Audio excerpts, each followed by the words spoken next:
एक web series आई है दहाड़ नाम की, अगर नहीं देखी है तो उसको देखिए, वो कई मामलों में अच्छी वेब सीरीज है। मैं उसके प्रचार करने के लिए नहीं आया हूँ, तो संयोग से मुझे अच्छी लगी तो बता दिया। जो मैं कहना चाह रहा हूँ उसमें क्या है, उसमें एक पुलिस का एसएचओ है, एसएचओ है या डीएसपी है शायद, एक अधिकारी है पुलिस का।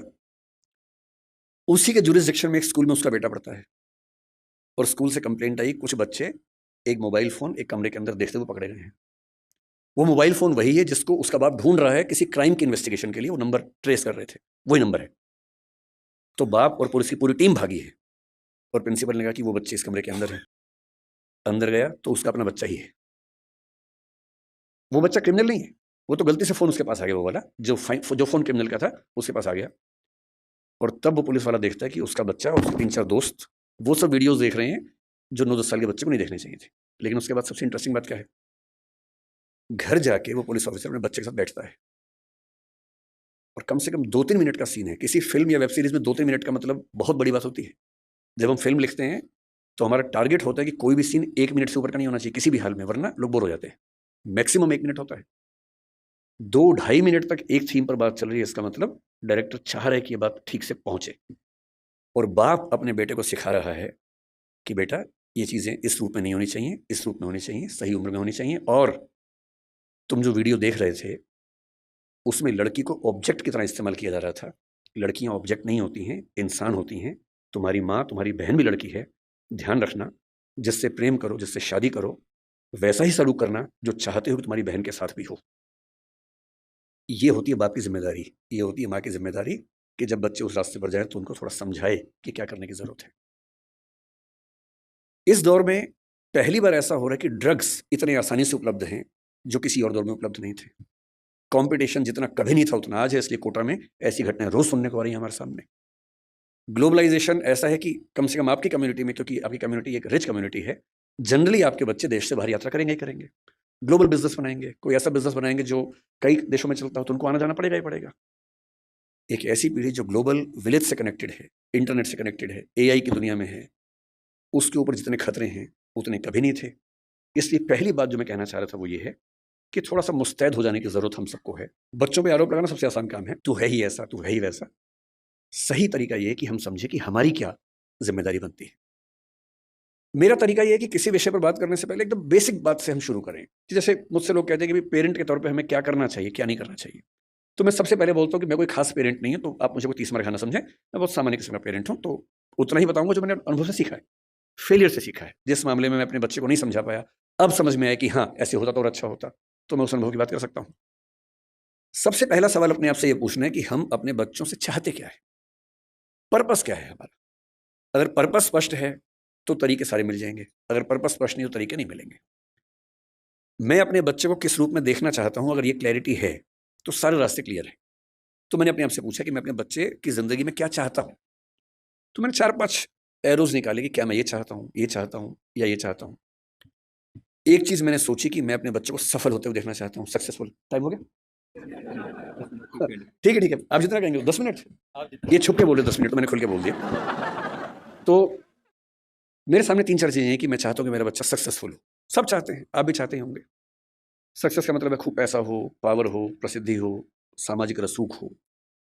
फिर मैंने सोचा कि नहीं, मैं ये चाहता हूं कि मेरा बच्चा कायदे का इंसान बने, उसमें इंपैथी हो, पेरेंट से, परिवार से, दोस्तों से, समाज से अच्छा संबंध हो, कमिटमेंट्स पूरी करता हो। फिर मुझे लगा ठीक है कमिटमेंट्स, लेकिन मैं चाहता हूं कि मेरा बच्चा इतना मजबूत हो, स्मार्ट हो, कि किसी भी चैलेंज को झेल सकता हो, घबराए नहीं। फिर लगा नहीं, मैं ये चाहता हूं कि मेरा बच्चा फिजिकली, मेंटली, इमोशनली फिट रहे, स्वस्थ रहे। फिर मुझे लगा कि सब कुछ हो तो कितना अच्छा है, लेकिन तभी समझ में आया कि सब कुछ तो मेरे पास भी नहीं है, तो मैं कैसे उम्मीद करूं कि बच्चों में हो जाएगा।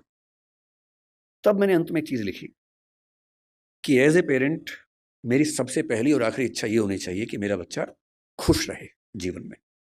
इससे बड़ी क्या इच्छा हो सकती है। आप कहेंगे कि हाँ सक्सेसफुल हो और खुश रहे, ठीक तो है, पर मैं ये कह रहा हूं कि कभी कभी ऐसा हो सकता है कि सक्सेसफुल होकर दुखी रहे, और जैसी सक्सेस आप चाह रहे थे वैसी न मिलने के बाद भी खुश रहे।